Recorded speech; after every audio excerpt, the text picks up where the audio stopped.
All right, hey everybody, we're back. This is Kr0nus again with. Papa Bear, and this week we're going to talk a little bit about power.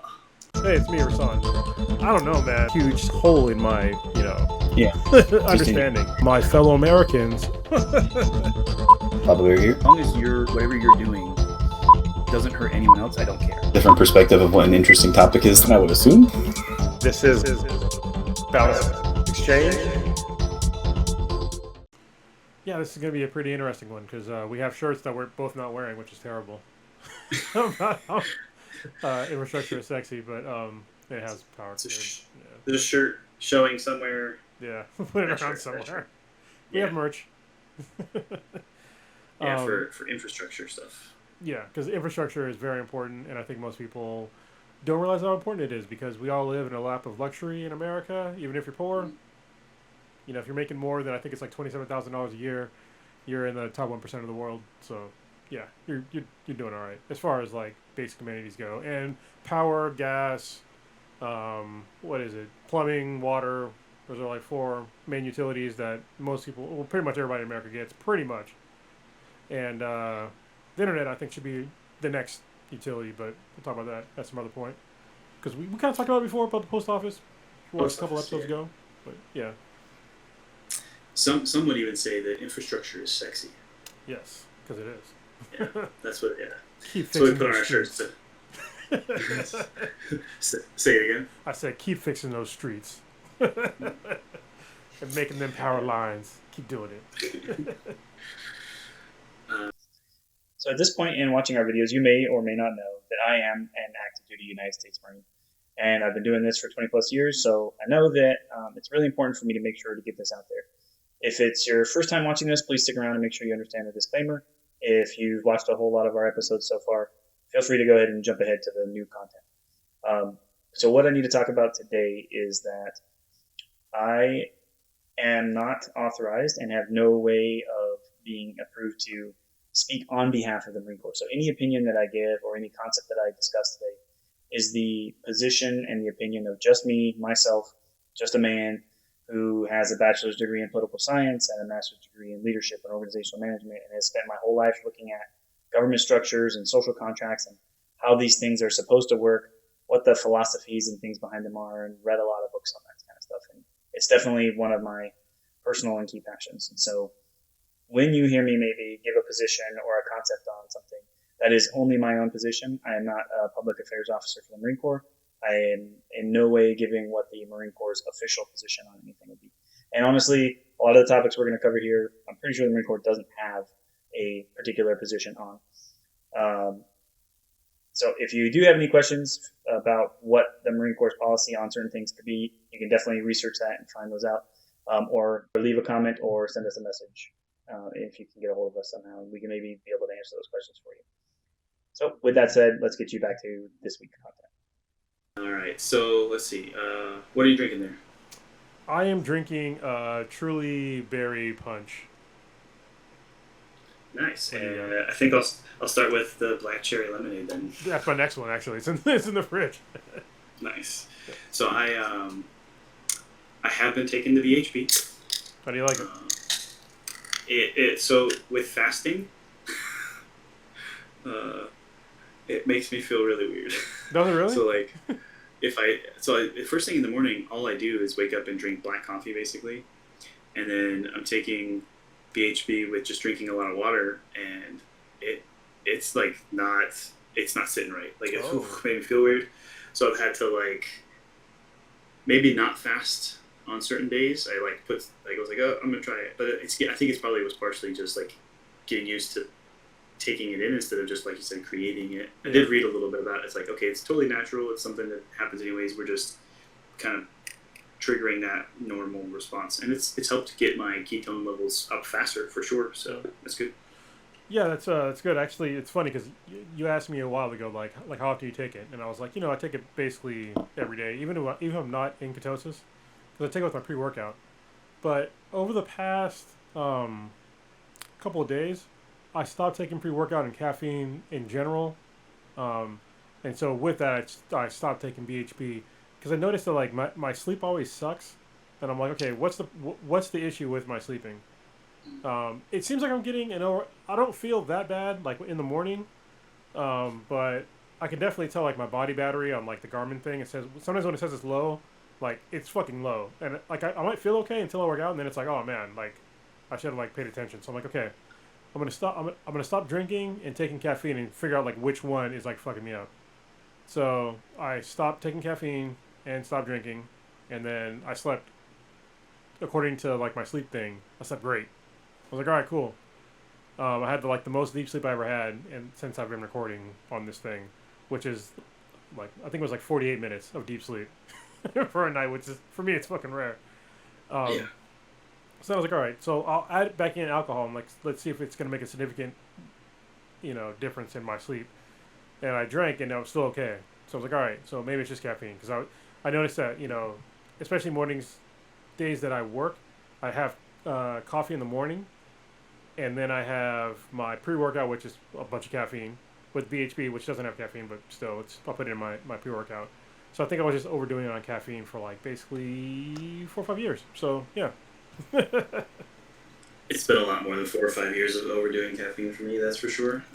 That's not going to change anytime soon. But what I found was it was just the sleep apnea. So I went and did my sleep study, and they do tell you a little bit about normal sleep patterns. And the average person should get anywhere between an hour to 2 hours of like the deepest sleep. Yeah.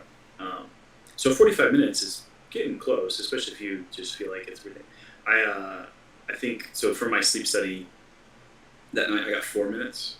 Yeah, usually for me it's like less than 20. Yeah, and then the next level up was also only like 11 minutes.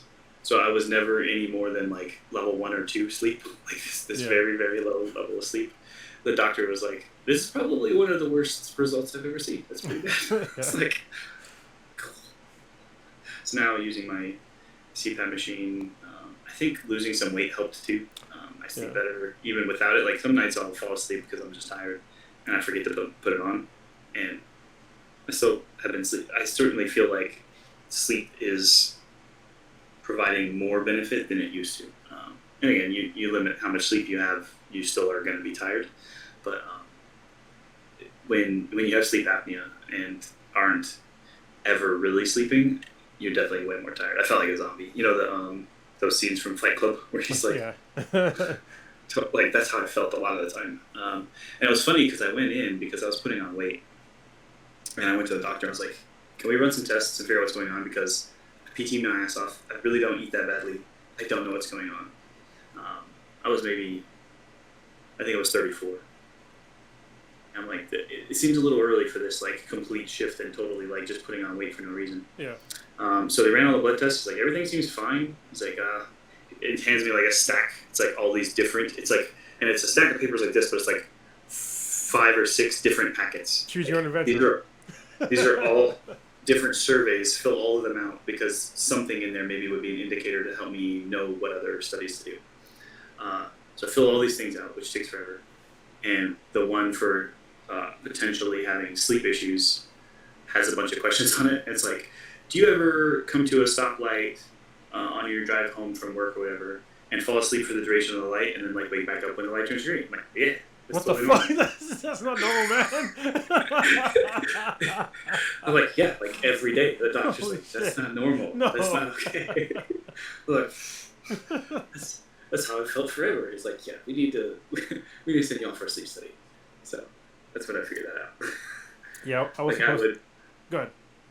I would get snacks to have for my drive home, just so that, and I would have to pick out the right kinds of snacks, so it was something to constantly, slowly but surely, like be picking on. So I would stay awake for the whole day. Yeah. Man. Get home, have no idea, don't remember any of the drive. I'm like, oh. Yeah, I was supposed to get a sleep study when I was in the Corps, because I had a really bad sleep paralysis, like really bad, and I still have it. It's not as bad now, but back then it was just like every goddamn night. It was like I'd wake up and my body would not move. I'd be like, what the fuck? And that's like, it's fucking terrifying, especially when like I'd be like breathing and I could feel my breath just like stop. And I'd be like, all right, am I gonna fucking die now? And then I'll start breathing again. It's like, all right, but it just feels like fucking forever. Like, so I went to go get a sleep study and like I was already on the Mu, and I had to like drive somewhere. I was supposed to borrow like one of my friend's cars, and he fucking forgot and took the car for the night, and so I couldn't get my sleep study. And I was like, whatever, man. Like I probably could have got like some sort of like disability for it, but I'm just like, I don't give a fuck. Like, I'll be fine. Yeah, because it's often connected to a lot of the activities and the stress levels and all the other stuff we do as Marines and active duty service members. They definitely it puts that stress on you that kind of triggers a lot of the sleep apnea response. What was interesting, we're totally off topic. What was interesting, I watched a video from a guy that I follow on YouTube who does he's big into medieval warfare stuff and weapons and all this other stuff, right? So I watched those things. And he started talking about he may be out for a while because he's going to go get surgery.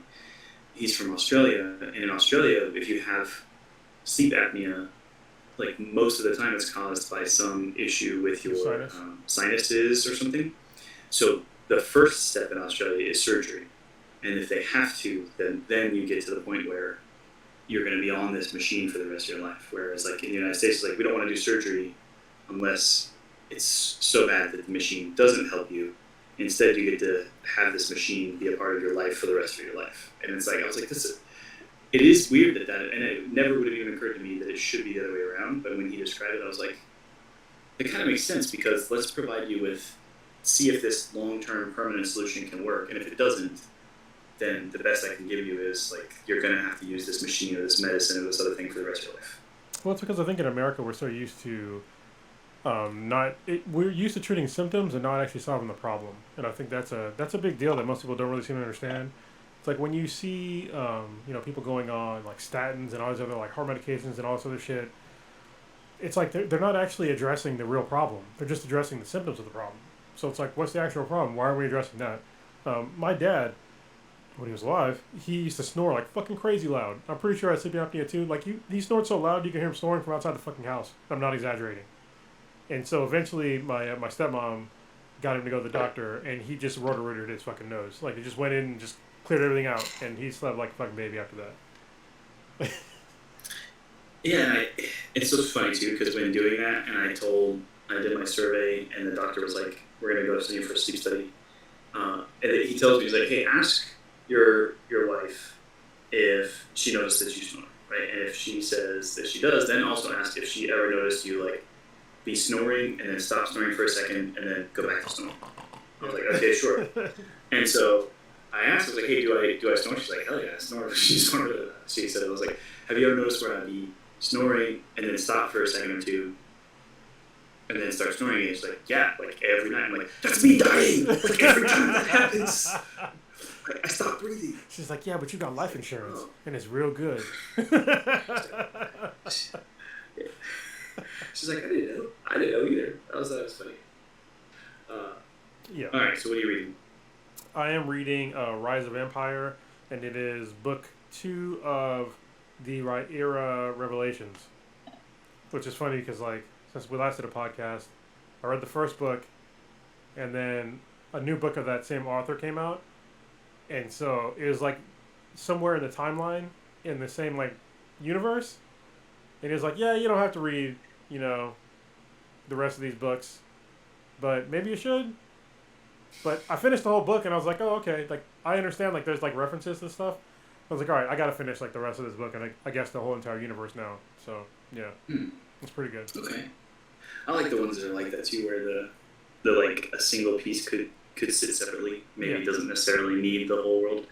And even, with our, one of our favorites, Awaken Online, he said you could read this current book without reading the Tarot series, but I really recommend it, kind of thing. Yeah. Yeah, it would have been a lot worse. I mean, it still would have worked, but it's a whole lot cooler to know what's going on with the Finn side of the story as soon as you're introduced to that character. Otherwise, you'd be like, I have no idea, his motivations and what's going on and all that stuff. Yeah, but I feel like he could have done almost a similar thing with a Lexion. What if he had his whole backstory of books before?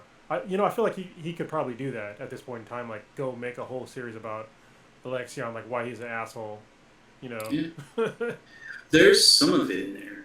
A little, yeah. It does talk about, because there's some story about his dad and why he's even backing this concept for the business, and part of it was to try to help Alex, but like he was also in the beta testing, right? So you could go through just his beta testing stories, like what was going on in his head and his interactions with the AI and the gods or whatever. So yeah, very cool. So what are you reading now? I have an hour and 20 minutes left of the new Jimmy Pro, so I'm almost done. Cool. That's a heavy one. Oh, what? It's a heavy book. So. Yeah, and I'm like infuriated. I can't wait until we can talk about it. Yeah, I'm glad you read it because like most people, like they're not willing to like read it, and then it's just like it's easy to just go along with like the way that our current system is, and like ignore everything because it's like you're oblivious to it, right? That's kind of by design, and the book kind of highlights like how it's by design. It does, yeah. It does, yeah. I'm like, what? Yeah, like if you'd have told most Americans, do you realize that we have the most amount of prisoners in the world of any nation? Like per capita or whatever. Yeah. I think it's per capita. I think even if you take out the per capita part, it's still the most. Well, I mean, like total number wouldn't probably work. I don't know. I would just have to assume China would have more with 1 billion people, but maybe you're right. Maybe it is just literally total number of prisoners. But there's a whole bunch of things. Like this is definitely a whole. Yeah, it's a whole this book. Yeah. This book on its own, and then exploring this topic. I think between the two of us, which I think is kind of where this was leading. Like honestly, at some point, when reading this book, I was like, "This is why this started, so that we could have this conversation." Yeah, and it'll be a really good one, but not this podcast. This one we're gonna talk about power. But yeah, it's intense. Like it today led to me kind of like blowing up on one of the instructors. Not like literally yelling at them or whatever, but like they said something, I can't remember what it was, that like was just ridiculous. They're like, "Oh, this is just so asinine that this is even this way." I was like, not as asinine as the fact that like there are literally thousands and thousands, tens of thousands of people in prison for tens, if not more than that, of years for just like a drug offense, like a small drug offense. Yeah, that's asinine. Yeah. And he's like, "What?" I was like, "Never mind." But someone in the back was like, "Hell yeah!" Yeah. It's like, I'm high right now. I was about to get fired up. I was like, "Hold on, I'm still here, surrounded by Marines in uniform." I was like, "I can't talk about this." Yeah, that's why I have to limit like the amount of civil rights books that I listen to. I limit it to like 2 max in a row. And then I have to like go to like lit RPG. I go back to my safe place. You know what I mean? I got sci-fi and lit RPGs. So. Yeah, I was gonna when we do talk about it, like I'll mention it again. But I guarantee, like you probably have noticed, right? I don't curse very often. I figured it's just not a thing that I feel like is necessary. But I pretty much guarantee that as we go through like my list of things that were interesting in it, you're gonna hear me say, "What the fuck, man?" Like more times than you've probably ever heard me say in my life. Like, so much of it is just that. You're like, it has shocked me. And I think it's in a good way, right? So I think I told you the conversation about white privilege and like becoming more aware of what it actually meant compared to what I interpreted it as meaning until I finally got a better understanding. And then a lot of this is the same thing where it's like, I'm so glad that I understand better, but I also am frustrated that it took me this long in my life to understand it, but also like not surprised by my understanding of it. Not surprised it took me this long to understand it. Yeah, and actually, I'm the same way. Which is like to me, like when I started going down this whole like civil rights journey, it was embarrassing me as like a person, especially as a black guy, because I was just like, there was like all this stuff where I just like kind of ignored it, you know, all these slights that were done towards me. I was like, fuck it. I am where I am. If I can get to where I am, anybody can do it. But no, the fuck they can't. Me being here doesn't mean that anybody can do it. Like, just because one person made it doesn't mean everybody can fucking make it. Yeah. You know what I mean? And the embarrassment of like me, like not understanding like the way that my parents were brought up, what they had to go through in their lives, yeah, it made me like internally like really angry with myself after going through all this shit, but it's definitely making me into a better person. Probably more bitter a little bit, but better. So, yeah. Yeah, it definitely. You remember my top 10 list of things that we need to fix? Yeah. Yeah, I think that might need to change. Is it creeping in? Yeah, I think my list might need to change a little because I think it would be a much better impact. And knowing, my stance on things from a focus on individual liberties, like the idea that this is happening is killing me. Like for something so small, and the example I used with that Marine today was like, so you're telling me like if we walk through 4 buildings, just any 4 buildings in this complex right now, and how many people do you think we would bump into that have a DUI? Maybe a handful. There's probably 3 or 4 around somewhere in the next couple buildings around you, right, at work. So that person got intoxicated and got into a vehicle and put other people's lives at risk on the road, could potentially have killed someone else. And something that we should all agree, when you put someone else's life at risk, that's when you've done something wrong. And they maybe get a month in jail. Maybe that. Probably 10 days. And some rank lost. What's that? And some rank lost, but yeah. In a misdemeanor, and maybe get their license suspended for a short period of time. But you're telling me someone who was walking down the street in their own neighborhood, potentially sitting on their own front porch with one joint, is going to be in jail for 10 years and marked a felon and not able to vote and not able to get a job and not able to get, I'm like, yeah, it's a lot. I'm freaking out. So yeah, there's so many things, and I'm at the point where she's explaining all of the things I've thought to this point. I'm I could fix this. Maybe if I could go in and we could change that way. It's none of that matters. I'm oh damn it. There's this whole other big part that needs to change first in order for that to really matter. But I also think, so she made a point on Brown versus the Board of Education, that landmark decision, right, to help end Jim Crow still didn't actually make anything happen for 10 years. Yeah. There was still a whole decade where 1% of students were integrated. 1%. Literally across the South, only 1% of students got integrated in schools. And so it took actual grassroots movements of people trying to change the mindset in order to really force the hand to make it happen, even though there was already this landmark legislation that happened. And I think that's where she kind of is talking about, and we're going to maybe have to go hash over this again, but she's talking about where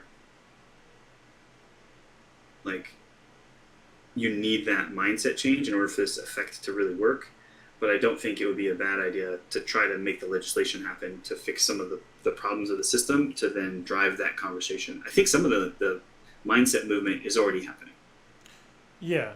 I mean, definitely things are going in the right direction as far as people that are hearing that sort of message. They're way more receptive now than they were even when this was even a bigger movement, which is kind of weird.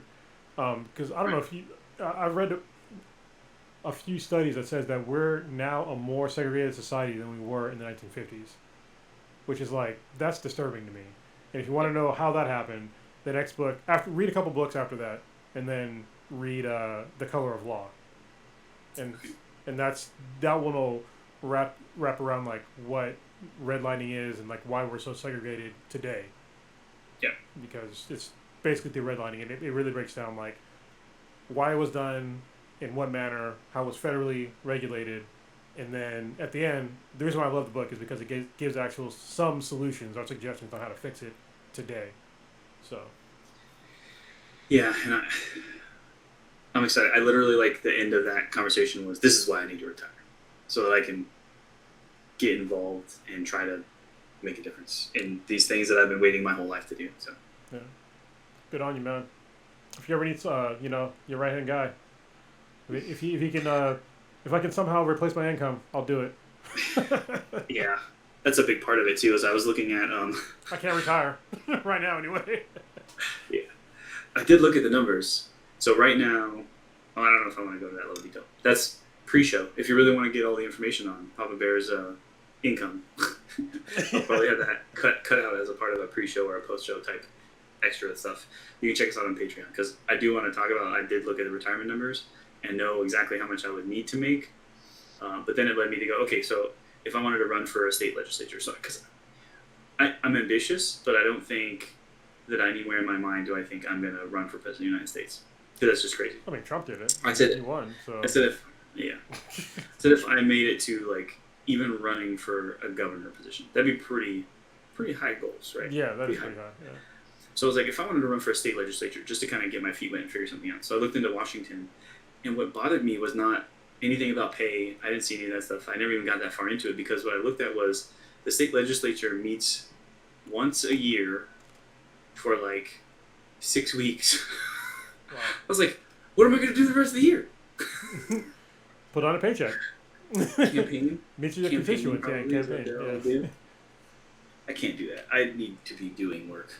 But I guess I'd just get involved in getting more involved in advocacy or something. So I was like, I don't know. I don't know if that could have that be the only thing. But. You know what you could do? This might be mind-blowing for transparency. You can steal this idea if you want. If not, just throw it away.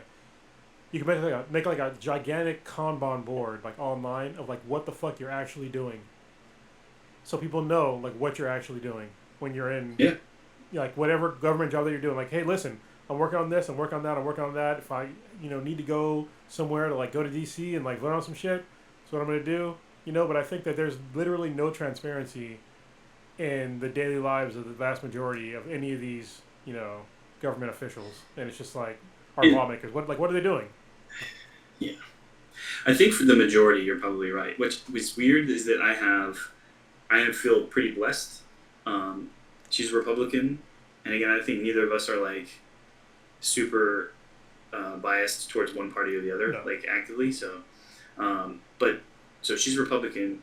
This is crazy. So she graduated the year before me in the other high school in town. There's like 2 high schools in our town, really. Or in my school district. There was another school district in the town.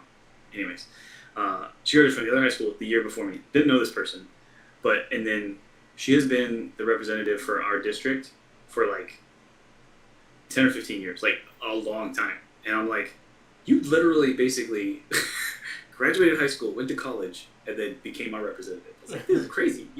She had to have been super young when she got it. She's still very young, very connected to like. And what's crazy, I say very young. She's obviously our age, which for most Congress people is pretty young. But I think I think that more young people should like get into these things. I mean, like, because I think that these previous generations. There's no bar to it. Yeah, and it's like most of these generations are just failing us. People that are in government are just failing us because they don't care. They don't care about you. They don't care about your future. They just care about pulling down a paycheck from lobbyist money, and I think that it's wrong, and they're not serving their actual communities. They're just serving themselves. And it's.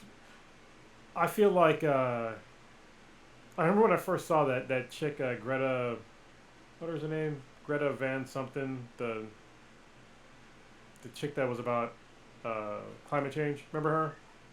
From some other country. Yeah. Yeah, she was like super angry about it. I'm like, why are you fucking so angry? Like you're gonna be okay. I mean, they talked about acid rain for my generation, and everybody they try to get us all riled about acid rain and like where's it at now? And then I looked it up and I know why it's not here now. It's because of they regulated the chemicals that cause acid rain. Anyway, like regulation. Some regulation's okay. I understand from her point of view, like being so mad if it's all doom and gloom. But at the same time, there's like a lot of onus that's on the generation that is supposed to be like saving the future for her. So I feel bad that somebody that young is so angry about her future. But at the same time, it's like, if you can understand like what's really going on and you feel a certain kind of way, like you have every right to be angry about it, But I think that what she doesn't know is that we're constantly making things better to actually improve upon the environment. Maybe it's not as fast as everybody would like, but I mean, electric cars are here. People, so that's a huge step in the right direction. Even though I have people that are trying to fight against it, but, Well, we didn't get to this point overnight. No. We're not going to fix it overnight, right? So it's weight gain, right? I didn't get to over 200 pounds in January overnight, right? That happened across the course of probably about a year. And I didn't get back down to like a reasonable weight that I'm comfortable with and still working towards more off, but like back down in a month. It took 5 months. It takes time. There's a balance to the two. But one thing I will say is that I did like that she was so passionate about it. And then that's what's kind of missing is passion about this kind of stuff where people can get involved in actually getting engaged in their community and in civic duty and like actually being a part of your community, not just living there, right? And you have to get fired up about something to care enough to put all that work in to try to fix it, right? And I thought that was cool.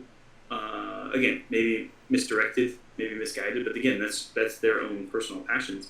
And it's like the Green Party. I've always kind of poked fun at it. Yeah. Because you can't have a whole party focused on that one aspect, because there are so many other things that you would spend so much more of your time doing when you're in Congress or in any political position, that your entire singular focus can't be on environmentalism when the decision you're trying to be a part of or be a discussion of or whatever is like school funding in a specific district. Like what the hell does that have to do with your environmentalistic like party? Where's your position on funding in specific school districts? Yeah. Oh, you don't have one because your platform is trees and that's it.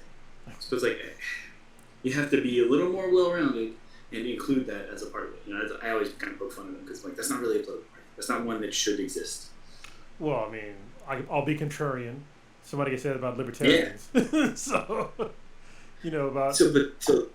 libertarian falls into the quadrant, right? So you have the liberal versus conservative for personal freedoms and for government size and spending.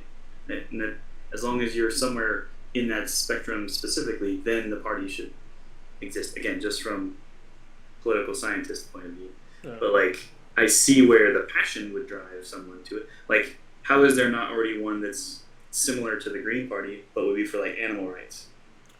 Like, there's not a PETA party. Yeah. There would be one, but it would be a pity is party. your entire purpose in? I see what I did there. Is like your entire purpose is to like advocate for animals' rights, but then, what happens when the bill that's on the floor is for funding for an interstate bridge between two states? The hell does it have to do with animals' rights? So what's your position? Yeah. Is it encroaching upon the brown bear's natural habitat? I mean, there's fish in that river. Yeah. No. Yeah, no, that's a good point. Yeah, I think that, there needs to be, obviously, on one hand, we've advocated for more political parties to come up, right? But at the same time, some are bullshit. So anytime you try to expand stuff, you're going to have some bullshit ideas and bullshit parties. There's ideas that if you listen to this podcast long enough that either me or Papa Bear has said something and you're like, no, that's fucking bullshit. It's fine. It's totally fine. And you can do that inside a specific topic. So even listening to this book, where so much of it is like resonating with me and making awareness, at a couple of points I've been like, that particular argument doesn't jive either internally to some other argument you've already made, or I get your point, but I don't agree.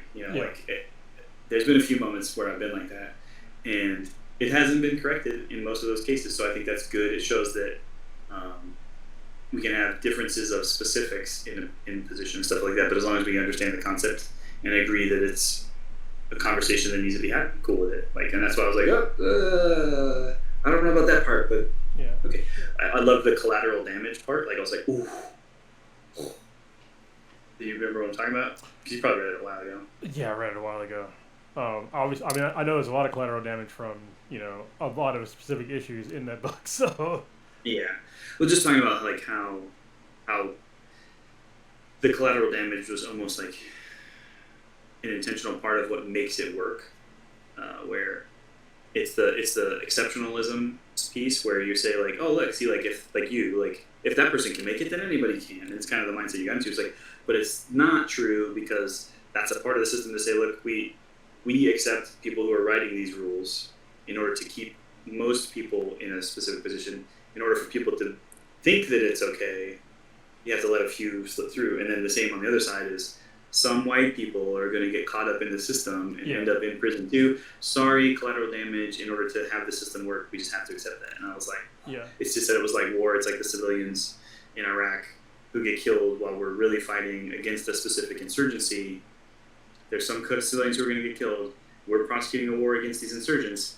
Sorry that you're there. It just kind of is the only way we can make this happen. I was like, oh man, that's crazy. And it definitely resonated. So like that was a moment where I was like, oh. And then I think the reason that I brought it up just now is I think like literally in like the next paragraph I was like, wait a minute. Like there was a different argument that didn't jive with that. I was like, you just said two different things. I was like, come on, stick to your point. I thought it was really good though. So far, I mean, I only have an hour left, so I'm pretty sure I'm mostly done. It's just definitely shocked me. So what you won't find is a political party that specifically focuses on power and infrastructure. You will not, because we all take that shit for granted until it goes off. Yeah. So, and then you're just like, what do I do now? Do I play cards? What do I do? So I think that it's going to be a really hard sell, similar to like the way she talks about trying to make some of these reforms if we made it to a prison system.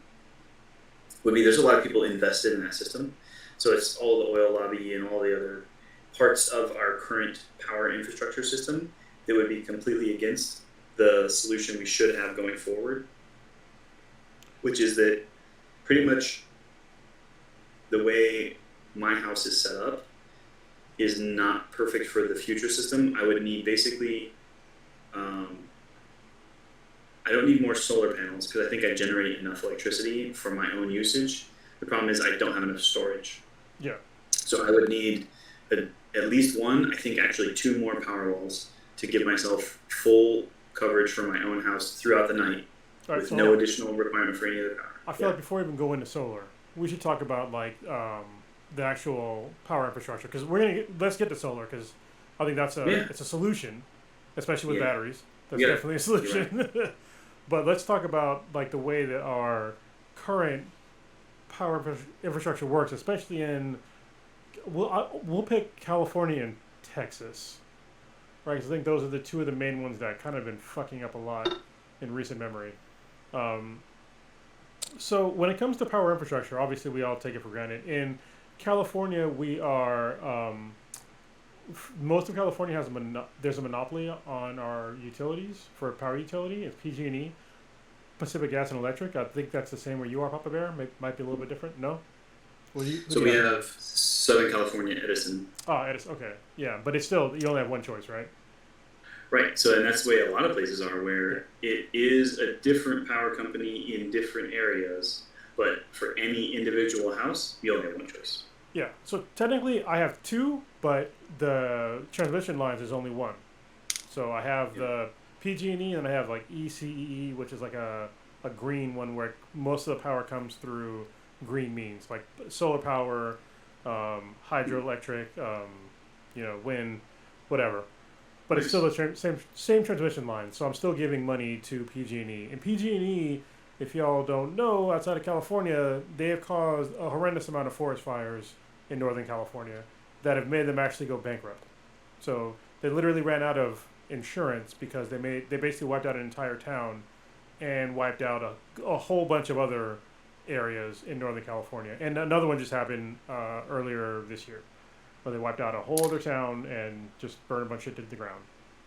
Is that all through like the infrastructure stuff, the power lines and the transformers not being well protected enough so they spark out and cause problems, or is it from lightning strikes? No, it's from the first one. It's from basically old equipment that is not well maintained, and then also having the transmission lines not free of debris from like trees and shit like that. Trees nearby. Yeah. So it causes fires, and then in Northern California, well, basically most of California, you have serious droughts.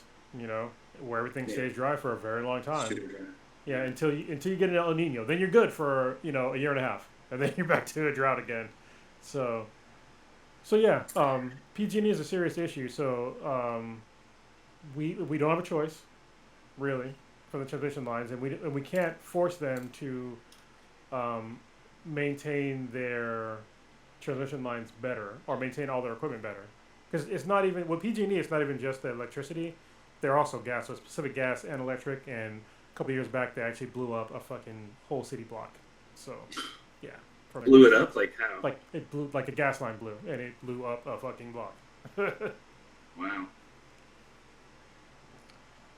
And So I was curious. We you wanted to go towards working your way kind of problem framing, right? And that's one of the first steps in like a lot of the work that we do.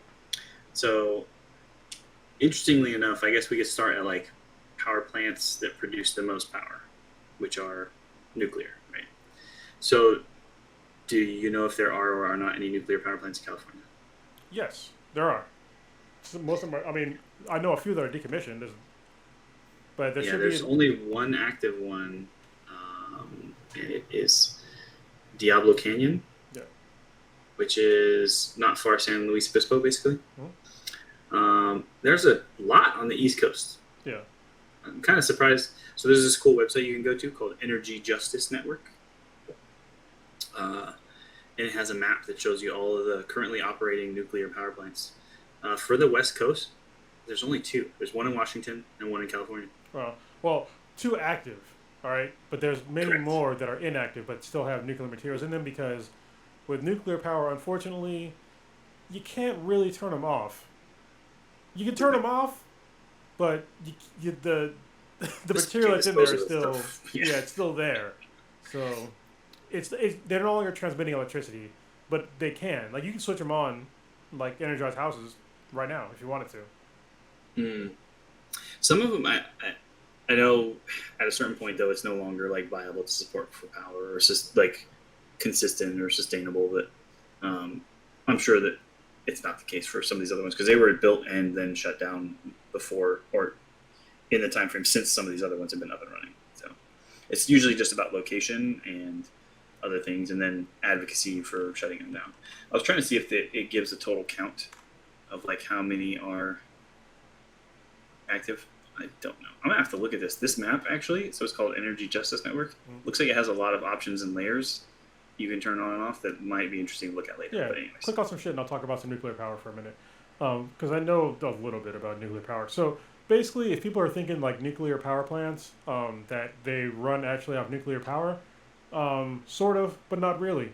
So a nuclear power plant is basically a gigantic steam engine. So what they do is they take uranium, they stick it in water, the water boils, it creates steam, the steam shoots through a fucking tube, it spins a fucking fan, and then that cools down the water drifts back down, and then it gets recycled back into the uranium. So it's basically a steam engine that runs on uranium. The uranium heats up the water, and it's really ridiculous. And once I heard about how it actually worked, I was embarrassed. I was like, damn, I thought it was just like literally pulling the heat out of, nuclear rods, and that's how they created power. But no, it's steam power, like old timey cars. So. Oh, okay, cool. I can't find numbers. Okay, so total number of nuclear power plants operating in the United States right now is 59. 59. And how many are inactive? Okay, let's see. Closed down ones. Yeah. Closed. 29. 29? Okay. That's actually less than I thought it was going to be. And then there are some proposed also. So there are 11 currently proposed, with like a 10th one still, as far as where the physical location is proposed, is still in the air. It's like somewhere in South Carolina, but they haven't picked a location yet. So those are probably, the newer ones will probably be better. I wonder if they're going to be like thorium reactors. I mean, that'd be the better way to go. Yeah. So thorium, the way they do it, it's they put thorium rods into like a solid mass that heats up, and so if something goes bad, it's much like nothing's going to explode. So, or it shouldn't explode. I'm not going to say it's not going to, because they probably thought that nuclear power plants weren't going to explode ever, but obviously some of them did. So yeah. This site, have you pulled it up yet? No. What's it called? Energyjustice.net. Justice. So this thing is amazing. I've never found this site before, but I just decided to look for, is there a nuclear power plant in California? Because I thought I'd heard about one. I wasn't 100% sure. and this was like one of the first sites that came up. So like this map, do you know how many coal power plants there are? There's fucking probably over 2,000, probably more than that. No? 492. That's it. Wow. Yeah. Okay. Still operating. So how about oil? No idea. 1,070. So more than coal. Wow. Just straight operating on oil. How about natural gas? Less than 100. It fills the damn map just about. Really? It's 1,589. Wow. Okay. I was super shocked. I was like, whoa, there is a lot of gas-based power plants. Oh, wow. They're even using trash incinerators, too. LNG, natural gas. Yeah, like you can go through all this stuff and turn on. So how many solar power plants are there? 1,060. That's pretty good. But again, I wonder how that qualifies. Like if I go ahead and I click yes on my thing with Tesla, does that count? Anyways, super cool. I would totally recommend to anybody if you're interested in this kind of stuff. So there's another bit too. Are you looking at the map now? I'm pulling it up, yeah. So on the upper left-hand side, you can also look at population maps, all by by race too, if you want to. Yeah, so I you saw can that. see. You can click on that. And so we were having a conversation not too long ago because my wife just got hired on in California as a reading intervention specialist, so early intervention for reading. Mm-hmm. Only because California got additional funding for schools through COVID funding to try to institute programs that they've felt like they needed in order to help with education. So they had not started, even though all of the research was done in the 90s and almost all of the programs started in like almost every other state in the early 2000s. California still did not have an early intervention program for reading and for math. So part of the reason I thought would have been that it was usually supporting those who are learning English as a second language because it definitely causes issues, all these other things. And I was like, it's probably because if you look at the overall total population in California, the Hispanic population is not extremely high. So those who have English as a second language don't need it as far throughout the state. But there's a significant portion of the state that has a very high concentration of Spanish-speaking primary, secondary English. So then going to an all-English school is very difficult for them, and they would need that early reading intervention. But as far as the government was concerned, the state's fine. It doesn't need to spend money on that extra thing. And if you click on the Hispanic map, and you see like concentration in California, like all in the southern half of the state. Yeah. So it's interesting. I was like, look at that. It proves what we were talking about. Yeah. Why that concentration's there. So yeah. Oh wow, they do have geothermal on here too. Yeah, I don't think there are very many though. Yeah, well, it's usually like houses that have it, not like power plants, right? There's a lot of depending on where you are. Like I know Iceland has almost all of their power comes from geothermal. Oh wow, okay. Oh, there's a few in California actually here in the Bay. Mm-hmm. Actually, no, that's not the Bay. Jesus Christ, it's way outside the Bay. It's a little further north in the mountains. Yeah. I wonder. So there are some down here too, near Salton Sea, and like Salton Sea, El Centro, Calexico. I would assume, there'd probably be, because of the sulfuric content, it makes sense that there would have been also geothermal activity happening to cause that to be the way it is. Interesting. And I wonder how much of it. So for geothermal, and to be honest, like you described a nuclear power plant, that's almost all power plants. It's generally something that gets hot, that boils water, that drives the turbine, that then creates electricity. To me, the only difference is the two natural ones we could talk about, which is wind and hydroelectric, which is some other force driving a turbine. So it's the wind spinning the thing, which drives the turbine, which generates electricity, or in a dam, the water that can flow through it from a pressure differential and an energy, like a potential energy differential, allowing it to spin the turbine. Well, actually, isn't solar a little bit different? Isn't solar different too? Because it knocks off ions, right? Yeah. So that's what I'm saying. That one's different, but it's the two natural ones are kind of the only ones that aren't some kind of pretty much just spinning a wheel. Yeah. I will say we talked about tidal energy earlier on. I think maybe in our before the podcast, pre-show. But like, to me, you're right. Like, it's one of the ways we can harness another natural resource. There is a couple of really cool episodes. Hopefully I can remember to link them in the description for this video. But like, I watched this really cool video about there's study work going right now. The problem with tidal power plants is that a lot of sea creatures obviously like move in and out of the tides as well and can get caught in those. And so it's a risk to sea creatures. You just have to pick the right locations. Yeah. And then there's a company that's developing one that, while generating the energy with the turbine, creates a sound in LF, in the like low frequency range. That's basically the sounds most sea creatures use because it transmits through water really well. That would force creatures away. Oh, they like cool. Yeah. know that sound and they stay away from it. So it keeps them from getting hurt by the system. But if it's a natural migration pattern and it's something that they need to be moving through that space, could potentially impact their life. So they're figuring out locations that doesn't impact, or seeing if they adapt. And so one of them was like, they had these sea lions that almost always came in a specific part of a channel to then safe harbor here and then breed, right? So they put a test one in that shies them away, and they went ahead and went around to this other, like around the island that was nearby, and then still went to their normal shore spot. So like they'll figure it out. Yeah. They basically perceive that to be like, oh man, there's a dangerous whale or something there. We're gonna go around. Well, and also, I think one of the other sides of this is like when people talk about, impacting wildlife. Okay, so what's going to impact wildlife more? A wave generating, a tidal energy generator, or us constantly dumping, carbon and other sorts of fucked up shit into the ocean. So Right. I think that most people, they don't think about the trade-off. Yeah. But obviously, I mean, let's just stop dumping all that kind of stuff in the ocean. What's weird to me, so I'm going to take a slight segue. When it comes to like trash in the ocean, I think that these waste management corporations have like really duped Americans into being so stupid. For feeling bad about like the garbage patch that's the size of Texas in like supposedly in the Pacific Ocean. If it's there, yeah. Okay. I still haven't seen it, but it could still exist. I don't know.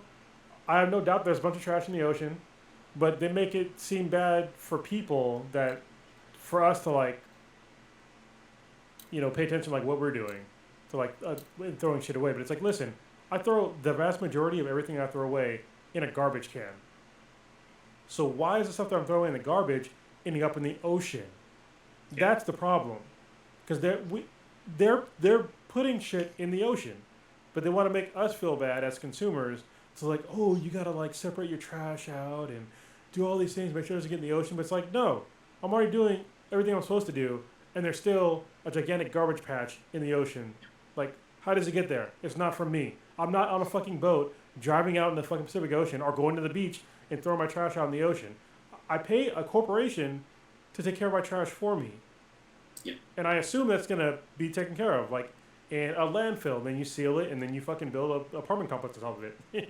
That's what they usually do, but not the ocean. In a red line district. Yeah. Actually, be surprised. Now in California, it's not a red line district anymore. There's a place in Santa Clara that I used to live around the corner from. Used to be a trash dump, and now it's they're high-rise buildings for tech companies. So yeah, first it was a dump, then it was a place for like racing dirt bikes, and then they leveled it off, and then they put up a big fucking office building. I mean, why not? Yeah. I don't know. Seems like it makes sense. Yeah, I saw a really interesting video talking about how most of the recycling dialogue, which puts onus on the consumer to like sort their trash, is all done through the plastics industry in order to alleviate themselves of the public response of their responsibility for producing plastics that we all know are going to last forever unless recycled, but also in a good part of the time aren't even recyclable, and create a system that is so complex for recycling that actually most of the stuff we think we can put in recycling, we can't. So you have to I have to figure out what my city's recycling processing capabilities are, and if they can do type 1, type 2, and type 4, well, I can't put 3 into the recycling, or 5, 6, and 7. Like, I can't put any of those things in recycling. Those have to go in the trash. So that plastic still goes in the trash, even though it's got a recycling symbol on it.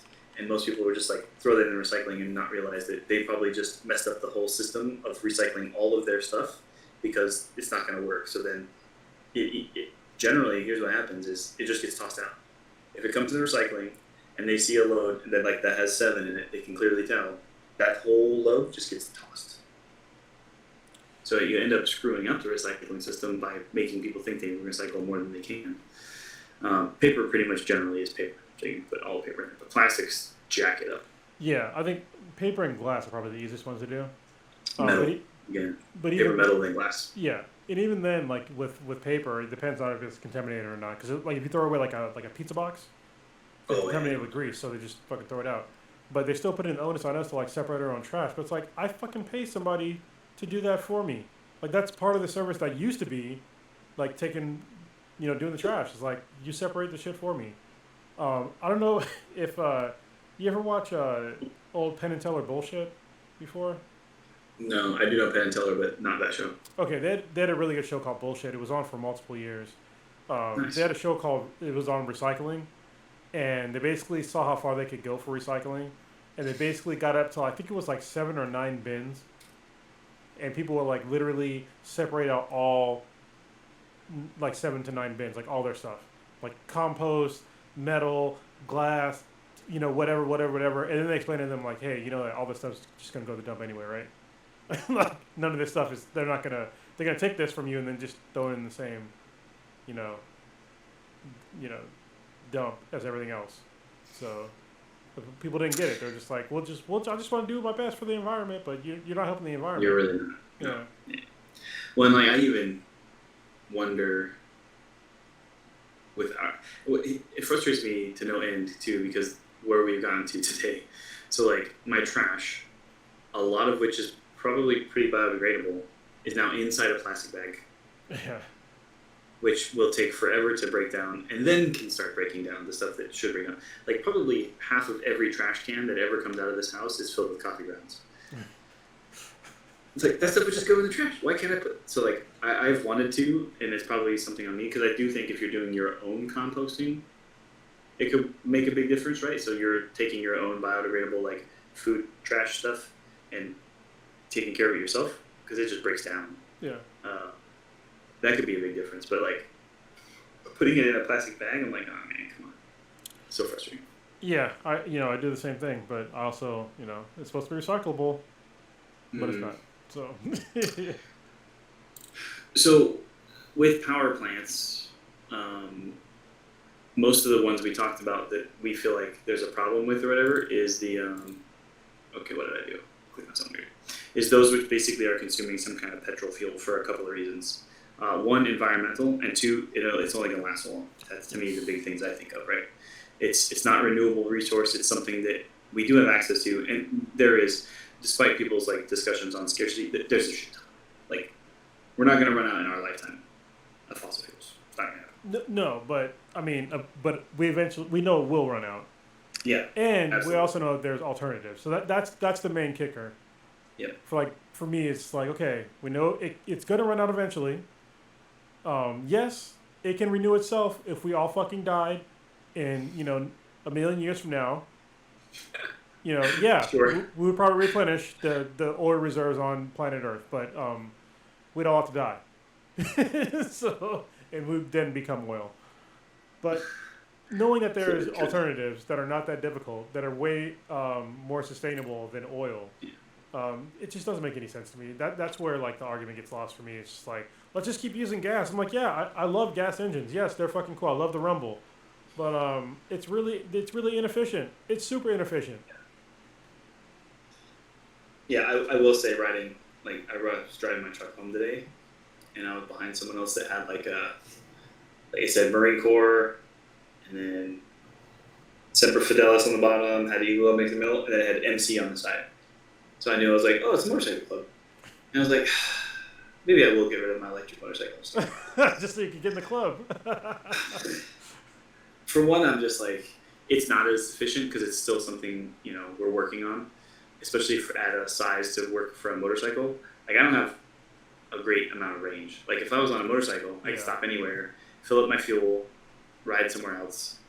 With the electric, I'm like, I could maybe make it to LA, and then hopefully find somewhere I can plug in and charge up until I go somewhere else. So it's a little frustrating. I'd love to see the range extend to the point where you're getting 400 on a charge or something. That'd be cool, but it's also way heavy. So like mine is designed to be like an enduro. Like I should be able to go off-road, on-road, adventure style kind of thing. It's so heavy. I went in the sand for the training here. I did the like motorcycle dirt bike course, and like the lady was like, I don't know how you managed to maneuver that bike in the sand the way you did, because it is so heavy. She's like, good job, you passed. Like I wasn't doing anything fancy, but I made it, and like it was that even on its own was a shocker. Yeah, like, this thing is just too heavy for the sand. Let's give a comparison. I don't know how much your bike weighs.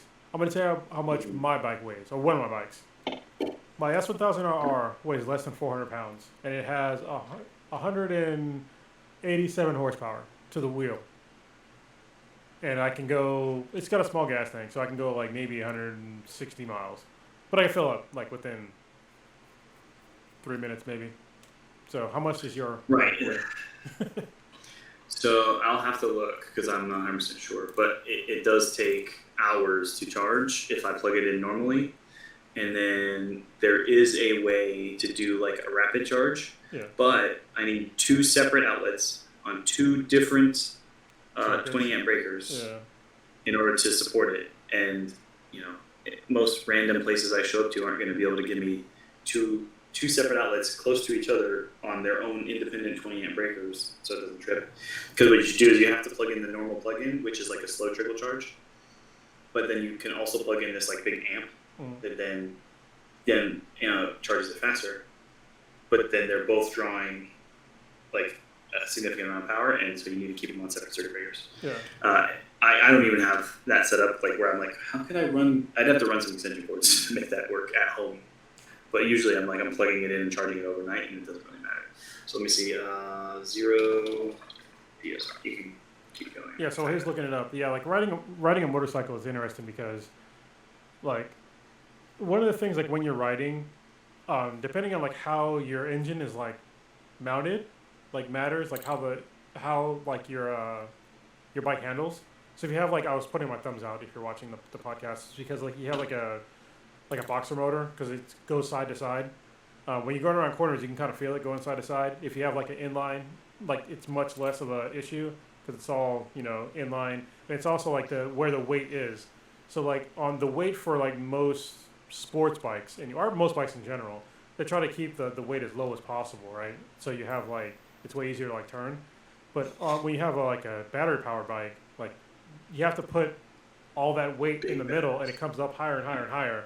And so, so like I'd have to like ride your bike to see what it feels like, but I would imagine that it's harder to handle. Because it really is. Yeah. It's 489 pounds. 489 pounds, yeah. And it has like nowhere near the horsepower of like my bike. So. I don't know. So like, it's a weird power because you know how electrics are. Like it's all torque. Super torquey. But yeah, so let's see. What's the 0 to 60? It very fast. Yeah. So it has 116 foot-pounds of torque. Oh, nice. Yeah, so it's super torquey. Like I can get from 0 to 60 through a stoplight. Nice. So it's really fast. Like as far as quick pickup. But as soon as if I try to maintain top speed or like even high-end speed, like my battery, you can start watching it. Oh, battery's going down. So I've never ridden an electric bike, but do you go through gears, or it's all just like one gear and you just go? Nice. No gears, no clutch, no nothing. You just throttle. So I know some electric vehicles do have gears. Like the Taycan has 2 gears. The Porsche Taycan has 2 gears. Yeah, so when you come down this way, you can ride it. Yeah, I'll check it out. And if you ever come this way, I'll let you ride the S1000 and probably scare you. We were talking about hitting redwoods at some point too, so maybe I'll throw it in the bed of the truck so you can ride it if I come back. Yeah. Interestingly enough, I was looking at this map still. I'm kind of like super obsessed now. There's a tire power plant listed on here. Oh, they just Like literally just burn powered tires? by old tires, I guess. And it's not one. There's 29 of them. It makes sense to like, What? honestly, like burning your trash to like make power. That's the best way to go. There was like, hold on, Yeah. this is kind of funny. There was like, my main podcast called Black and Black Times Infinity. It's actually made. The name comes from a metal band from a show called Metalocalypse, and in one of the songs that they made, it was basically like, it was a song about this guy not being able to afford his health bill, and so he said basically if he dies, like just burn my cadaver for some energy. It's just like, damn. Yeah, I mean you could, you know. So why aren't we doing more of that? Just like burn shit for energy. Including people. Yeah, including people. You know, take my organs, give them to somebody that's worthy. You know. Yeah. Or, We're already cremating them. Why are we not capturing that energy? Yeah, for real. Capture the energy. I don't know why every You heard single it here cremation. Yeah. You're already burning the body. Just capture that heat. Yeah. Spin an engine. Spin a turbine. Energy. Exactly. You're good. It'd be fun. Let's see. I think that part of that is where it totally not gonna work because to cremate the person, you're usually at a temperature that's so high, you're using more energy to burn the body to the point where it's ash than we would create just trying to light them on fire. Papa Bear, this is where we can save some fucking money. All right, just burn them a little bit so they can catch on fire, and then whatever. Just don't watch. Yeah. Just let them burn. Create some energy. You don't need a lot of fucking fire. I mean, traditional funeral pyre style. Like, how much does hay cost? It's not that expensive. Yeah, it'd be fine. I'm laughing, but I'm just saying it could be done. It's a cost-saving idea right here. There are also 10 poultry power plants. How are they? Are we just burning chickens? Like I don't. Are they? That's not where I went. I'm like, are they running on like little fucking hamster wheels?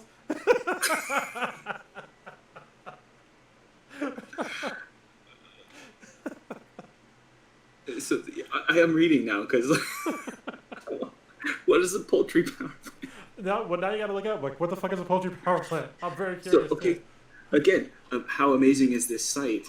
Each of the items that are listed in the selectable options for the power plants, you can click it and it tells you about that kind of power plant. Yeah, it's by poultry litter, so it's their shit. They're burning shit. It's just poultry waste. It's like all of the. You imagine all those really wonderful poultry production plants where it's the chicken in a little stall, this big, never moving while it grows, and then shitting constantly. I think you just use all that waste and burn it. Why not? Although the article it links to is air pollution and toxic hazard as a result of the poultry waste. That shit. Come on now. Lighting shit on fire. Yeah. We actually, did you ever get to be around burn pits in Iraq? Yes, I did. So yeah, you know what it's like being around places where people are just burning shit. So that's not cool. Sewage incineration. Anyways, there's some weird ones. But I think. Go ahead. Yeah, I was looking up. This reminded me of something like burning chicken shit. That's basically what we're talking about. Burning chicken shit. Yeah. But I remember seeing back in the day, not that long ago, they were doing like a renewable energy for Africa, where basically they were taking. They built like a toilet that would capture human waste, and they would use that waste to power a power plant, and they would take the liquid waste and then make it into clean water. So it was both a power plant and how to make clean water. And I think Bill Gates was one of the guys that would like funding it. Yeah, funded it, and he like literally would drink the water from the waste / power plant. And I was like, you know what? There's a lot because you can create energy from human waste. So, well, even just composting, the methane, the chemical reaction, the heat, the methane that comes off it. So I saw a thing a long time ago. There's a certain kind of building structures for housing in China that the bottom floor is for animals, so it's pigs and chickens and something else. No cattle, because obviously it takes up a huge amount of space, although they do produce a lot of methane. But they all live down on this bottom floor, which has vents on the top that capture all the methane from them just living there, and then that's used as the gas system the residents Wow. to cook their food. Like they just literally pull straight methane out of the little vents and like light their burner and cook their food on it. That's amazing. That's actually I was what. like, that is super cool. So we do that actually sort of here in America. So when we talked about having dumps, and like when I was talking about sealing dumps, because that's literally what they do. They take like a super thick plastic seal and they seal the dump. They compact everything down and they seal and put dirt on top of it. But they also stick tubes down into the Yep. through the seal into the waste, and that creates they capture the methane for power and other means because it's methane. You know what's kind of Yeah, gross about China is, have you heard about the gutter how can I say this, gutter oil in China? No. Yeah, so I'm gonna tell you this story. Anybody that's listening to this, you're probably never gonna want to eat street food in China ever again. But you can look it up. I'm gonna look it up just one more time, just make sure I'm not tripping. Gutter oil Yeah. in China. It's literally, it's a real thing. It's where they literally it accounts for 1/10 of the cooking oil in China. So they literally take these spoons down into the sewer, and they pull it up. Oh, I'm sorry, buckets, and they pull it up of just like straight up sewage, and they use that sewage as oil for cooking oil for street food in China. They boil it down, and if you go on YouTube, you can look up just put in gutter oil, and you'll see like the process of it. It's super gross, and people eat from it. But I mean, if you're hungry, obviously this is where it gets into like the sort of humanitarian part of it. Like, listen, if you need to fucking eat, I mean, eat however you can. But Yeah. it's gross. Yeah, we had some street food in Hong Kong, and it was good, but it's Hong Kong, and again, until recently, Hong Kong was very different. I don't know what it is like now because they haven't let us go back for years because mainland China is working to assimilate them. Yeah, that's a more recent thing, right? Because China's trying to Yeah. consolidate power. So Last I'd say 2 years at least, and I'll say like I don't know. Let's see, politically at least, Hong Kong is like the Texas of China, right? Like they're now formally considered to be a part of China, but they're still very, very much themselves. Like, Yeah. did you know that there's a petition every single year that has all the signatures it needs to become a formal petition to the federal government for Texas to secede from the Union? yeah, Every single year. I mean, honestly, if they think they can make it on their own, more power to you. Yeah.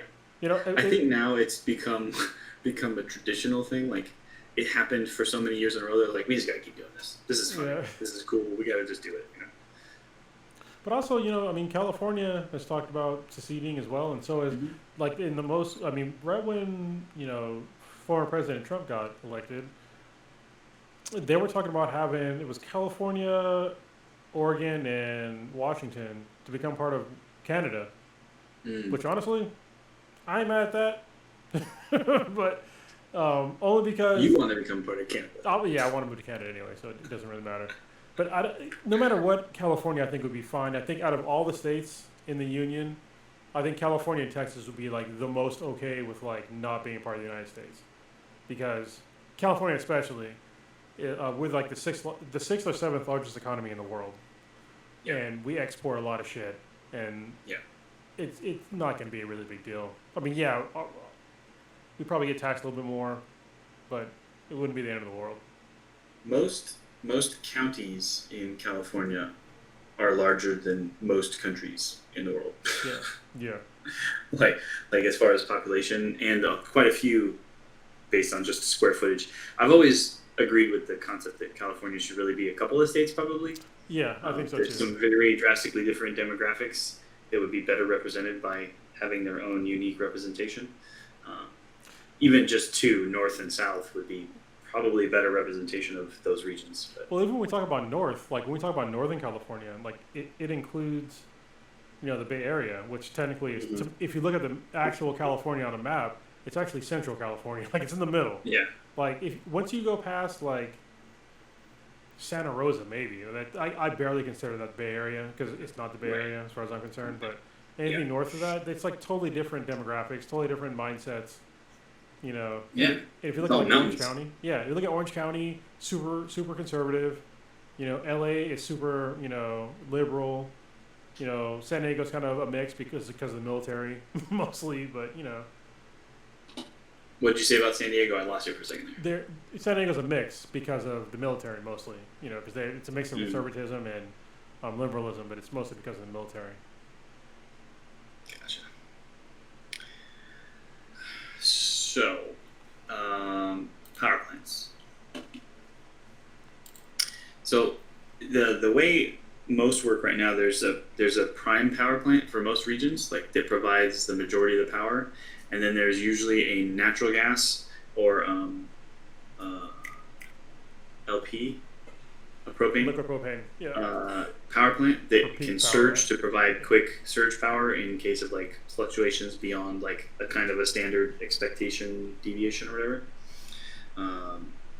So that's kind of the standard we're used to right now, right? Yeah. So I think that the big concern for anybody looking about any renewables is how do we meet surge demand? Like that's one of the things. If renewables are there and you have consistent power primarily throughout the daytime, and you can meet whatever the demand signal would be during the day because you have solar, and then whatever standards you're running with wind and hydro, those don't change, but the solar really does have very actually, hold on, let me rephrase that. So specifically, you have a very cyclic thing with solar, whereas wind specifically is very erratic. Like it could be anything for any given day, and then hydro is very consistent. But hydro generally, as it stands right now, is not enough to power everything. Yeah. And then solar, you have that surge, but the problem with that surge is it's off peak time. Like usually, peak power draws for any grid is from 4 p.m. until 9 p.m. because that's when everybody gets home and everybody turns on all of their stuff instead of being like in one consolidated work location where you have a certain amount of draw, and it's just expected. And it's really weird because I would have thought daytime would too because work locations would be pulling all this draw, but it's not. It's still in the afternoon to the evening. Well, I think it's because most of the work locations, the draw is always there. I think that I'm pretty sure over the last year that dynamic has probably changed for peak times because more people have worked from home, and it's probably changed like Fair. because they gave me like the option with PG&E to like switch like when I want to have like the, how I want to choose how to use my power. Basically, if they could charge me more, I was just like, no. I mean, I work from home, so my peak time is basically all the time except for like past like midnight. My non-peak times is between midnight and like maybe 7 a.m. That's my non-peak time in my house. Yeah. Because any other time it's like we're either working from home or watching TV or something like that. Yeah, I know we still peak because we're both leaving here, working now. Oh. And last year would have been still some draw at home, but I still had to leave. So it would have been a little different. But I think still probably would have been a pretty consistent draw throughout last year because I don't really consume much electricity at the house. I say that as there are like bright lights shining in my face. But these are LEDs. So. But I think that it probably was a bit more, but now we're definitely back to it. Like everything's turned off during the day.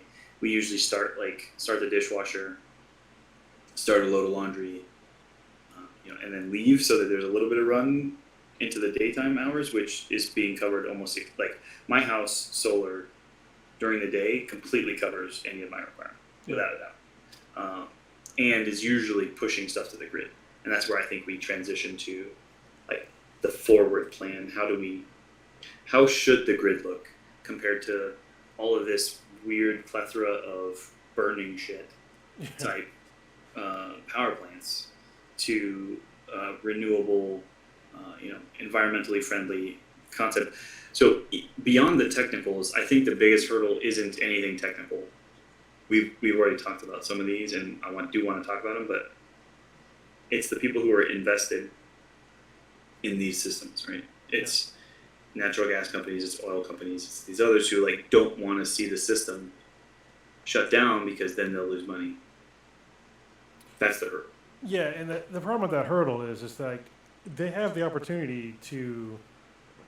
All of those companies had they did the research, they knew the writing on the wall, they knew they could have, they knew that they could have transitioned into other means of producing power, way before us as the consumers did. But they decided not to do it because for them to do that, they would have had to invest money into other segments of power production, and that takes away a little bit from profits. And eventually, you have to train your employees to learn how to do things differently.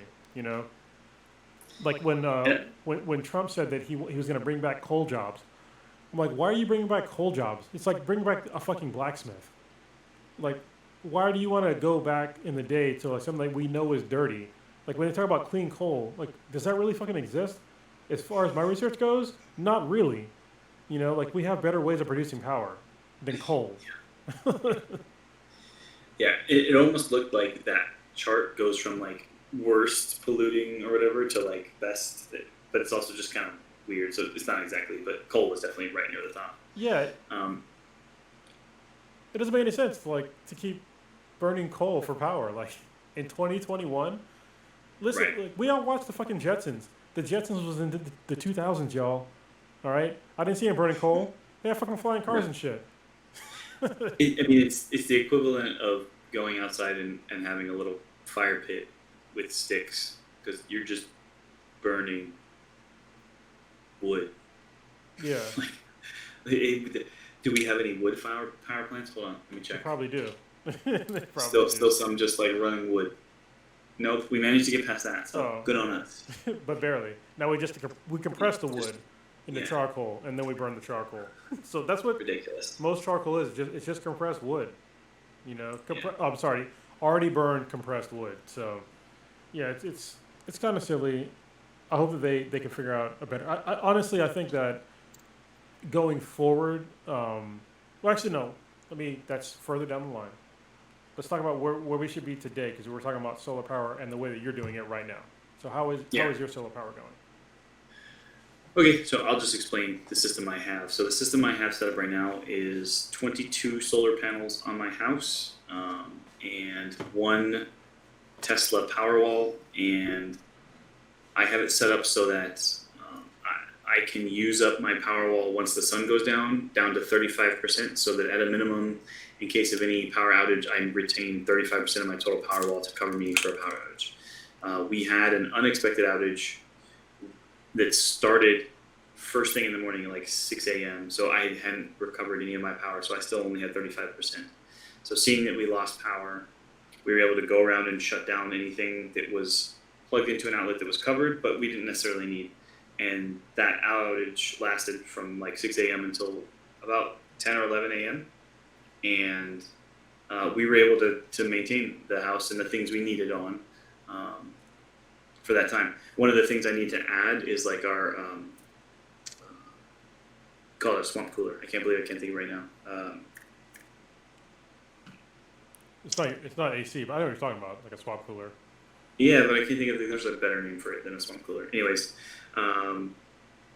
we need to put that on the actual power, so that way we have a cooling system, because right now our AC requires more than 30 amps for a breaker, and you can't put anything larger than a single 30 amp breaker on the power wall. So that's kind of a limitation, but that's also because it's a pretty old air conditioner.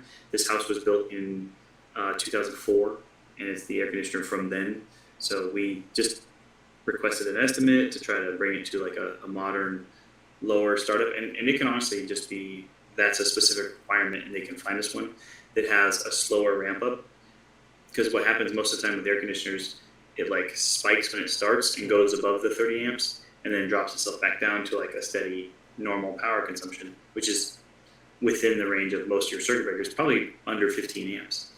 But that initial startup spike is what causes it. So most new air conditioners have developed a slower ramp up startup so that it doesn't cause that spike. So we just need one of those. But our power wall doesn't last throughout the whole night fully on power, so then we start pulling from the grid. But during the day, the solar panel generates more than we need and pushes power to the grid. So the idea is that basically when our full year comes up in November, we should be pretty neutral and have, if not be owed money potentially for our power. Yeah, that's how my brother, he got like a bunch of money from, they basically owed, because he lives in Chula Vista, and he usually gets back money. Or he pays like, I think 1 year I had to pay like $40 for a year. And he had a pool. And he has another pool now, but he's putting in more solar panels. But yeah, Enrique's pool is heated by his solar panels. Yeah, that's what my brother did when he lived, because he moved into like a way bigger place in Chula Vista, but his first place there, he had a house, he put in solar panels, and he put in another set of solar panels just for his pool to keep it heated in the when you live in SoCal, you're not heating it for that long, so you're only heating it in like the winter, which just doesn't last very long in SoCal, especially where you guys are. You're in the fucking high desert, so. Yeah. We definitely, I think that, and that can be how this works, right? Like, it should be expected that my power plant generates more solar energy than someone even in LA, because the coastal cloud cover and stuff is going to happen. Mm-hmm. So just throughout a full year, I'm going to generate more power than a house in LA would, or in the valley, because of the total amount of sun per year, plus it's just generally super clear here. And I have a really good south-facing rooftop, like my majority of it. So I could see like a good future system that does a better job. Our biggest issue is storage, right? That's what we talked about. Like, I'm generating far more than I need, and far more than I can personally store. Now, part of that is I have one Powerwall system from Tesla installed. I can look it up in a second, how much I can store, like total kilowatt hours. But I think what I need to get through the night would be 3 fully, maybe just 2 if we did a better job shutting stuff off. But that's kind of, it requires consumer responsibility, which is something we'll pretend like doesn't exist. Because realistically, we know there's going to be moments when it doesn't. So you always plan for your peak draw, and then hopefully you use less, and then you have excess, basically. That's kind of the way most power systems are developed. So my solar panel system was developed based on the expected production that it has to be 105% of what my normal monthly draw was at peak in like July, when I'm running air conditioner all the time. So they pulled my numbers from July, said this was your total consumption for July. So let's build you a solar panel system that supports that plus 5%. So 100% plus 5. So that way, we got a little bit of wiggle room. We all put new shit in our house. And then I went and bought an electric vehicle, right? So there's a little more draw. So they planned the system out that way, but then I don't have the storage capacity to like retain the same amount of power generation overnight. I think that's where I fell short a little bit. Yeah, it's basically being like power storage is like, for me, is one of the biggest issues that faces humanity as a whole. Is we have so much power that is wasted on planet Earth. Most of it is through solar means. Other is through like just fucking water. But if you want to talk about like the easiest way to like retain power, it's solar, because there's literally no downside to capturing solar rays. Like, you're not fucking with. Well, hold on. Let me just backtrack a little bit. There are certain studies that have like there's major solar arrays in the desert that can fry birds when they fly through it. There's like ones that are like basically where they take a bunch of mirrors and they focus it at one point, and that one point, if the bird flies through it, they'll get fucking vaporized. But we're talking about just normal solar panels, that doesn't occur. Okay, so we're just capturing normal solar. It doesn't occur. But I think one of the problems is we can't. It's hard for most places to store power because we're using old technology, and we don't have enough energy storage available today. And I think one of the things that we actually need to really fix this is, first of all, fix the problem with energy storage. We need to figure out better batteries, larger capacities, And then also, if we're going to do that, then we need to talk about like an actual national power storage grid that has to do with like mainly solar and wind power. So Yeah, so what I think would work, because I watched this really cool video about this concept not too long ago. I think I linked it in an earlier video, and if not, I'll send it to you, and maybe I can put it in the description. It's a really good breakdown of the problem, which is what you just described. Is there's not enough storage. It's super easy to create the generation, the power plant portion of solar, but most of the time, what's generated can't be stored. It can be shared kind of in the grids we have right now. So that's part of what like mine does during the day. It pushes power out to the grid, and probably houses nearby that don't have solar are using some of my power. Yeah. That's my assumption, right? So what they talk about was, in order to meet the requirement, if say we built enough huge solar panel arrays throughout the state to support the overall state electric requirement right now. They just did California, which was kind of cool that they did California. But so you build these arrays that could generate enough power to power the current draw throughout the state. It only does that during the day, right? I got a solution. It's later in the podcast. Oh shit, you froze. Is it me? Fuck. You still there? I think something happened with Papa Bear. So I'm going to keep bullshitting for a minute until he comes back, because he's super frozen. So let me, I'm going to send him a text to see what's going on.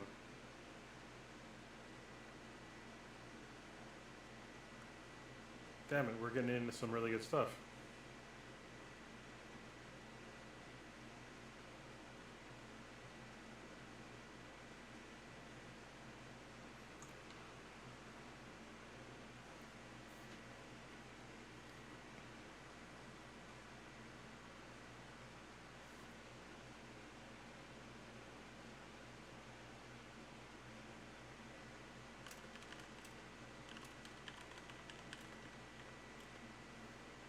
Yep, and he dropped. Shit.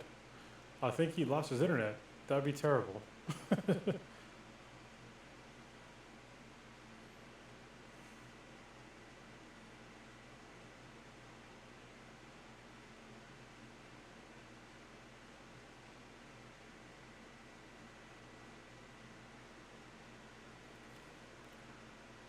Well, luckily this will be easy to edit now because it's just my face. We're missing... There we go. Oh, did we lose it? Yeah, you're back now. Sorry, actually the fact that you dropped will make it easier to edit because it'll go just to my face and then I'll know to edit around it. Mm. Weird. I didn't even notice because I was looking at a different screen. That's all good, man. Like I sent you a text, I was like, shit, you dropped. I heard something come in. I was like, what is that? What was the last thing you heard? You were talking about power generation and something you read somewhere. I was watching a video. Yes. How far into that did I get? I guess You were watching a video. Cool. So I saw a video, and I will try to get you the link so that you can take a look at it. But also, I'll try to remember to put it in the description. I did notice that I've said before, like, "Oh, I'll put a link to this in the description," and then I get to editing those videos, and I'm like, I'm never going to listen to the whole 2 hours we're talking again. And I don't necessarily go through and realize, oh, I need to go grab that video and put it in the description. So I might have to have someone else remind me that I need to add a specific video when they listen to it. Because I know a couple of people who are now listening to like every episode. But let me know if at any point it says I'm supposed to link something in the description. So what's funny is that I have a guy. So the guy that gives me the timestamps for BTI is also a Marine. And he listens to everything, and he like literally timestamps it for me, and I just put it up. It makes it super easy. So I'm going to get him to listen to all these. Maybe he'll do the same. Hey, that'd be helpful. Yeah, because I know there's a couple I've missed now. And I can go find the links. I just don't remember that I said what was showing people. Yeah. But this video kind of broke down this particular problem with solar, which is storage, right? So you generate a whole lot of energy during the day, more than you really need. Store some of it, but then it's more than I can store to like myself. So what I was thinking was, if the current math that companies are using to set up a single house is that my power plant generation is 105% of my 24-hour draw during my peak month, right? That's the math that they use, and they generate it, or they create a solar panel array that creates that energy. We need a calculation that better supports the storage requirement as well. And then both of those systems need to be supported through tax incentives and through either direct funding potentially too, because long term that supports the whole power grid being able to move off of fossil fuels and into renewable resources. And one of the things I would think it would do too is kind of do it stealthily too. If we just say, hey, these are incentives in order to provide additional resources to houses which want to, slowly but surely we end up with a power grid that automatically supports itself. Now, you still do need interconnectivity. We need, but it needs a kind of a different connectivity setup, and that's where the change would have to happen that I think would cost additional money. Yeah. Separate piece. I want to come to that in a second. So, like, I think I need 3 power walls based on what I've seen with my usage. That this basically supports 1/3 of my full power draw overnight capacity requirements. So that I could be able to store basically what my 24-hour draw is plus 5 or 10%. Like, they do 105% right now for the generation, but I think that storage should probably be a little more than that. Because we're also always, and maybe it even needs to be more, say 100 and 150%, because I also keep 30% for emergencies, right? So maybe I could then feel safe about saying I'm going to leave mine at a 50% capacity, storage saved in case of an outage, that I can then power my own home for a certain amount of time, and then everybody would have that. So then there's also like an abundance of storage for the whole community, able to draw on each other. Yeah, I think you sort of alluded to this, but maybe it should be like almost like an incentive from the government. Like, hey, if you're gonna get solar, then we'll toss in some money to like upgrade your storage from like 105 to like maybe 135 or something like that, to like further make that power system more robust in your community and potentially the rest of the country, if we had like a more nationally diversified, power grid. Yeah. And I will say, like, when I got mine installed, and I don't know if the same has continued throughout 2021, I haven't followed up with it. The people I was talking to at Sunrun, who is, I would absolutely recommend. They do a really good job. They work with you from start to finish. They were concerned that the 2021 tax incentive stuff would be gone. So my total system for the power, the solar panels and the power wall was right around like $40,000 basically. And then we got back as tax incentive about $13,000 in taxes. Plus we got ours done through Costco, and Costco offers $1,500 like Costco card.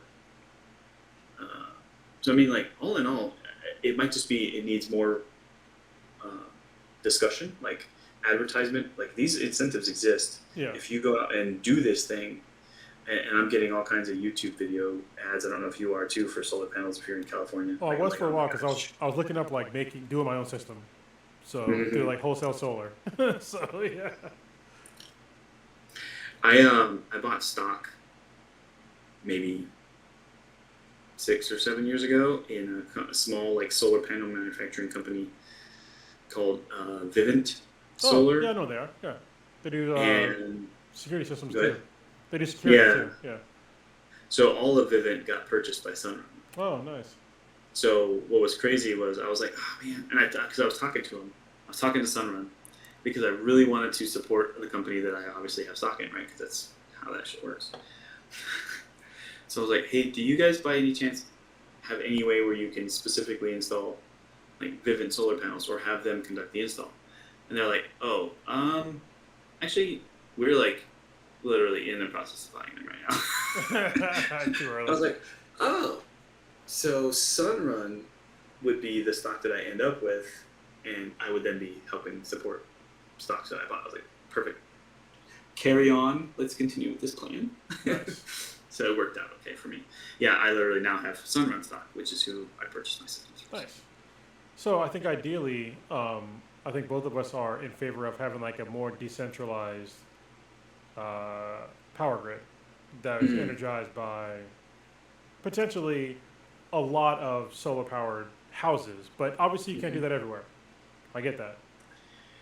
Yeah, and that's I guess where maybe the number needs to go up, right? So the standard would be for those that the analysis works out to have a larger array. Like I only have half of my roof covered, Yeah. and it's of course for us because of the way the sun works here. But if there was incentive for me to have a larger array to provide more power to the grid to support those further north, which don't get as much sun, Yeah. or have more cloud cover, or whatever the reason is. But everybody's contributing to that pay-in, basically. Like that's how you're paying your bill for electricity, and those people should still have storage. So like houses in shaded areas or areas that get lots of cloud cover or are further north and don't get the same kind of sun angles should still have that 150% capacity in storage so that they can store the energy that I'm producing too. Like I push it out to the grid and you store some in your power bill. And that's where it comes to like the national, green grid. I'll call it the green grid. Fuck it, because I guess it's catchy. But having like an actual grid that's power generated from mainly solar and natural power, and like distributing it throughout the entire United States. I think that'd be the way to go because you can do it for every house on places where it's appropriate, like most of California. Yeah, so I was looking into a fully self-sustained property, right? I read this article on it. It was really cool. Off the grid property. Yeah, completely off the grid. And it covers everything from what plants you should grow, what things you should install. So you can build a very specific kind of birdhouse and then put out a very specific kind of bird feed in order for it to attract bluebirds, right? And then you can hang up a very specific kind of house to bring in small bats. Because if you have both of those creatures near your property, you will not have insects on your crops because bluebirds and bats, the small bats that usually are in most of those kinds of areas, consume thousands of small insects every day. And so you just end up with no pesticides, all these other things. But each one of those concepts included some kind of solar array, some kind of battery storage, some kind of wind generation. So you put up your own windmill and have it generate some power for you, and then you store some of that in a battery. Those areas that don't have much solar probably could put up some wind arrays and store some wind power and provides that to the grid too. And then there's still hydro. So we're talking about hydroelectric should be providing and pushing power into those batteries to be stored as well. So realistically, between the three, every home that can having solar panel, having some large solar power plants, there's 4 in this area that are just huge areas blocked off, fenced in, just giant arrays of solar panels that rotate and stay facing the sun automatically on their own. Great power generation. I watch those things when I drive past every day. I'm like, that's just super cool. All of that stuff providing this, like you said, decentralized, but still nationally managed, I guess, or at least regionally managed would be definitely the only way we can move towards true natural renewable power. Yeah, because I think that the United States and our hyper individualistic mentality, we seem to think that we can do everything ourselves, and we talk about we need to have our own oil, blah blah blah, to have our own oil fields and all this stuff. But it's we're already past that. We literally are past that right now. Right now, we're past that. And people are just... We can be. What's up? We can be. Yeah, we can be. Yeah. But I think that people are just fighting tooth and nail, and they're fighting for blacksmiths. That's what they're fighting. You're fighting for old tech. And don't get... Like I said, I love gas-powered cars. I really do. But we don't need to have gas powered anything or oil powered. Like we need oil to like lubricate shit. I got you there. Yeah, like we don't have a good replacement for that yet, as far Oh, as there's I know. synthetic oils. Well, synthetic is still based upon oil, right? Like how do they make? Maybe I'll look this up. I don't know how they make synthetic oil, but I'm pretty sure it's based upon like actual like oil of some sort. I mean, we could use plants to make oil if we needed to. Yeah, we can. Stuff use biological oils to lubricate most of the stuff. I mean, there are totally ways to, and we're gonna have to. The problem is if we don't, and we have the capacity now to really like work towards it while we still have some, but yeah, we are absolutely going to run out of fossil fuels at some point. Yes. And so this gets to my next point in the conversation, is the future. How I would like to see us generate power in the world. Yeah. And it has nothing to do with solar panels on houses.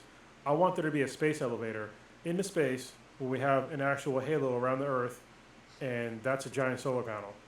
And then that solar panel, the power lines go down and they distribute it into every single country in the world, and that's how we do it because it's always on. I had this idea, and then right before you started to say yours, I was gonna like chime in and be like, "Oh, but what about?" And I was gonna say something very similar, but then it deviated totally. Oh. So we're like, what if it was just this long pole that stuck up into space? It was like a pinwheel, and the Earth is spinning, so I can capture the movement, But there's and no then wind it in generates space. energy, and there's the turbine. Yeah. There's wind in space. Is there really? Well, there's solar There's winds, resistance. technically, yeah. So I guess you could. I mean, that could work too. But, I mean, solar panels... Solar panels works. Yeah. But Yeah, I think so- that if we just had, like... I'm going to go off Gundam here, off my memory. When they did their space elevator and they had, like, the whole, like, ring around the Earth, it was in 3 spots. I think it was the North America, Africa, and then I think it was somewhere in Asia. So they had 3 spots that it came down to Earth. Old. Yeah, and they were all space. There were 3 space elevators, and there was like a big space station basically that was around the whole Earth, and on the outside of it was solar panels, and that's what powered Earth. So I think you Yeah, can get there, but you need solar, or you need energy storage. And we need a material that can sustain that kind of tension. Because right now, that's the issue with it. Is there's a couple of physics-based ways that could be done, but none of the materials we've developed so far can sustain the tension that's required to have something in space and at the Earth level and the force on the two. The red Mars, green Mars, blue Mars series I talked to you about, like, does a really good job explaining a very realistic way that we could build it. So you have to ship all the materials out to space, and then you build it from space at a distance that is kind of like equidistance is the balancing point, and then you're building up and building down so that once it's basically touched Earth, it's also a certain distance away where it has no gravitational force against each other because the movement outward, the movement outward and the movement down is the same. So then the tensile strength isn't as high, but it's still higher than any material we have right now, unfortunately. I think we can figure it out. Hopefully. I think we're close. Yeah, I think we're close. What's the carbon nanotubes? Yeah. Was basically like a 10-fold jump from the next best material towards what it was, and is now only like maybe another. God, I gotta remember. It's 8 or 7-fold jump. So like it's less than the amount we just jumped up by going carbon fiber nanotubes. So we're figuring these things out, and I think that it could be in our lifetime that we have the material science that could support it, but then it's going to be decade probably of shipping that stuff out in order to then build it from space, because you have to build it in space. Bro, can you think about we might need to do like a podcast on just like quote unquote our lifetime, because our lifetime has been fucking incredible as far as like science goes. Yeah. Because when we were born, there was literally no internet. There was no home video game systems. No, there's nothing. I mean, black and white TVs were still a thing. Color TVs, or if you were rich. I think when we were born, you had to be pretty wealthy to get a color TV. And now we have virtual reality and 8K TVs and more stuff. You know, we're moving so fast. like my home videos from when I was a baby that my family had was recorded on one of the ones where it's like handheld camera component and then shoulder strapped like VCR basically on your side, right, that you were recording things to. Yeah. It's hilarious. What was crazy is a neighbor had one. So I saw a video of my grandfather recording like us or whatever with of someone else recording him just to be able to capture him with this new cameras, right? Because it was a new enough thing. Everybody was like, you got one, I got one, I'll record you, you record me, because look at these cameras. Yeah, and so in 40 years or less, now we have this thing that's this thin, you know, and cameras and games and the internet and all that stuff, and it records way better than the fucking crazy apparatus that your grandfather had to record anything. Yeah. And I'm pretty sure some of the materials used, even just for the strength of this, is like leaps and bounds beyond any material science available at the time. So the metals and stuff that are used to create the kind of strength and weight reduction in it. Yeah, even power. Like this I have like a 4600 milliamp battery in this thing. Like it's pretty potent. You know, it is. Like back in the day, it'd have been like a giant brick, like way more than a giant brick, you know? Yeah. Yeah, I can't even imagine what a battery. Actually, that would be a fun thing to look up. Is a battery that has the same power capacity as our phone right now. Yeah. In 1980. But it's still, like I said before, it's still the same tech as back then. It just made it smaller. They didn't make it necessarily any better. It's just smaller. They were all probably lead acid, though. These are like nickel cadmium or lithium ion, but yeah. Well, but they're very similar chemical reactions. Sure, it's still two different kinds of metal and a acid. Yeah, and so we need to like progress past that. That's where solid state batteries are going to be like the next thing. And there's like 3 companies that are like really close to like making it done, but you know nothing's for sure. It's the same thing with like quantum computing. Is that there's a bunch of like really close things that they have to like getting quantum computing, but we really need that to get done because we're basically at the end of Moore's law for our current technology because you can only slice silicon so thin and layer them on so much, you know. So quantum computing is once we get there, it's going to be a quantum leap, you know, in computing. So I think of communications applications too for quantum computing. Yeah, and I wonder. Well, because the quantum entangled particle concept thing where like one change to one, right, it reflects the change in the other. Mm-hmm. So if we have 2 entangled particles and one is like on Mars and one is here and I can adjust it to create communications however we've developed that system, does that mean I now have instantaneous like communications between anywhere, like literally instantaneous between Mars and here even? It doesn't matter how far away it is. Should be based on the science, but I don't know how we do that and then get it that far apart. Yeah, well, I mean, that's one of the things, you know, like we don't know yet, but I think one of the things that they had the problem with was the data in flight, where it doesn't know if it's a 1 or a 0, because like on the flight there, it's basically ambiguous until it goes to like that stream. Then it gets extrapolated, but they're having a problem with like, is it really a 1 or a 0 on the way? That's the main problem. And in my head, I have to think. So if anything happens to this one, the exact opposite thing happens or whatever to the other particle, the paired quantum entangled one. So if I move it to Mars, does this one move that way? Yeah. So now do we have to go halfway between on the orbits, create these things, and then ship them out in opposite directions? Like, it's insane. It's a whole lot of problems to solve that are not my problem. Yeah. But it's good to even know that they are problems, because most people don't even know that these things even exist. So yeah. So you say we're at the end of Moore's law? I think we're getting close. Yeah, we are also at the end of this podcast. Yeah. So, did you want to talk about your idea of future for current power generation, or did you hit that on? I did with the space elevator and the solar ring thing. Okay, I just wanted to make sure you had a chance to finish that because I do feel like we kind of also then did what we do and we tangent. So it's all good. I mean, the first 30 minutes of the podcast was nothing to do with power at all. So there you go. There's we talked about New Jim Crow. There's power discussion there. Different kind of power. It's true. Yeah. So yeah, I think again, so we've done a few of these now where we both kind of came into it like, I don't know, let's talk about this, and it still turned out really good. I liked this conversation. I appreciate it. Yeah, I appreciate it as well. Hopefully, I'm pretty sure at least one thing that anybody listening to this podcast is probably something new, and so that's what I hope for all these podcasts. Like probably something you never heard before. Hopefully. Yeah, I guess that's the goal. So I did this activity with some of my instructors the other day because I was trying to show them how to work like students' engagement and then retrieval practice and like exploration, right? And so I asked them to go write on the board something they learned today and then 2 things they hope to learn in the lesson I'm about to cover, which is on learning strategies.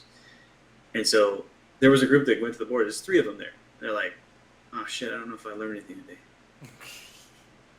It's like, it's already, it was already 1500. It was 3 p.m.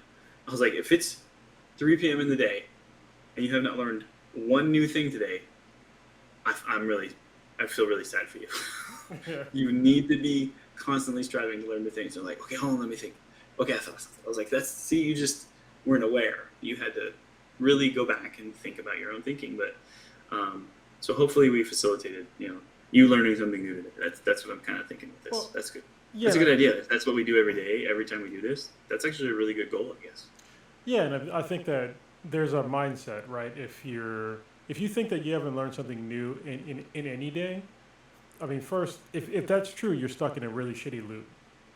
And you should probably break out of your loop. And, during COVID times, it's kind of hard to break out of your loop. I'm in a terrible loop right now. No, not terrible. I'm in a loop right now in my life. But I'm still learning new stuff. Like, we just talked about a whole bunch of new stuff. But, yeah, have an open mindset and, strive to, learn new things. And you're probably going to have a more fulfilled life. Hopefully. No promises. But probably. No, but it's a good goal, right? So it does help contribute towards that being a possibility at least. Yeah.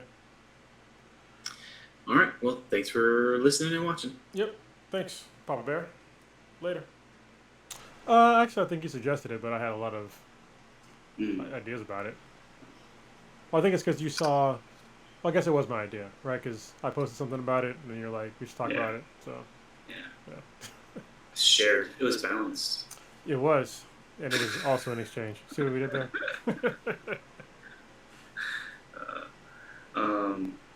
Let's see. I did actually sleep in a little this morning, so I shouldn't be so tired. But it's been very... 6? You got up at what, 6? No, earlier than that. Jesus Christ, man. So sleeping in was sleeping until 4:30. Instead of getting up at... Oh, no, I think I slept until 5. But I normally go to 3:30.